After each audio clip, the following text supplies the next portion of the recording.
I write in the New York Public Library in the Frederick Lewis Allen Room, which is a room that was established decades ago for writers with book contracts. And I have a key, and I kind of go there as um, a daily ritual. And there's a community of writers, and there's some social times, but it's very quiet, and I have a shelf where I can keep my things. And that's where I did a lot of the writing and revisions for Joy. And the other place was the Virginia Center for the Creative Arts, which is an artist colony in Virginia, in the Blue Ridge Mountains. And I spent many months there over the course of maybe half a dozen residencies, trips down there.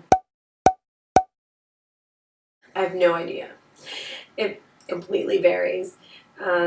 Sometimes just a couple sentences, sometimes a couple of pages. It really depends on how complicated the passage is, or the point of time I'm trying to convey.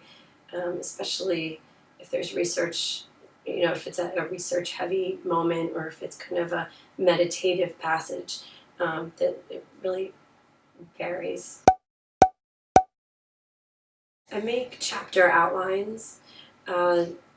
Once I figure out what a chapter is going to cover, I kind of make a brief outline for it, and it changes as I go along.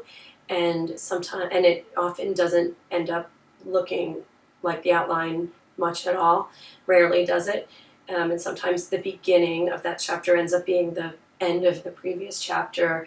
But starting with some kind of loose outline and then trying to kind of fill in those gaps is helpful to me.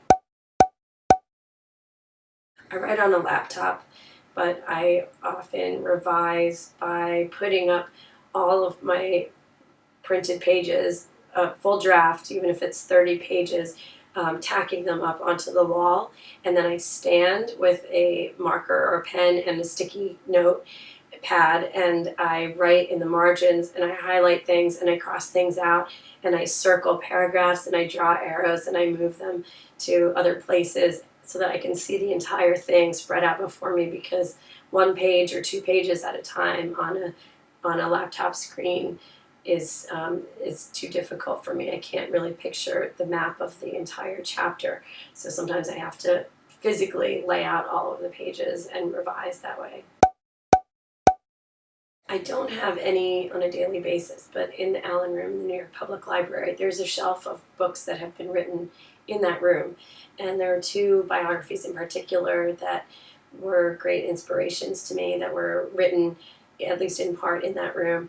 And one was Zelda by Nancy Milford, biography of F. Scott Fitzgerald's wife, Zelda Fitzgerald.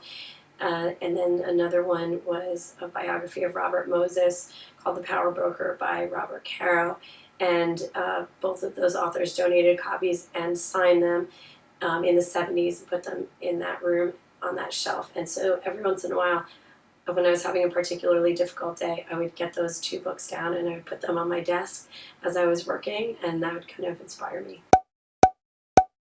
Coffee. A lot of it. Choose your subject carefully, because you're going to be spending a lot of time with them. They're going to live inside your head and inside your house and inside of every experience you have for a number of years. I did have dreams about Joy. I had dreams that I was looking into the windows of her home from the outside at night, like a peeping Tom, and which kind of speaks to, I guess, sometimes the strange feelings that biographers have at first reading somebody's private letters and diaries. But yeah, I was felt very close to Joy. Whether there were moments when I liked her, when I didn't like her, and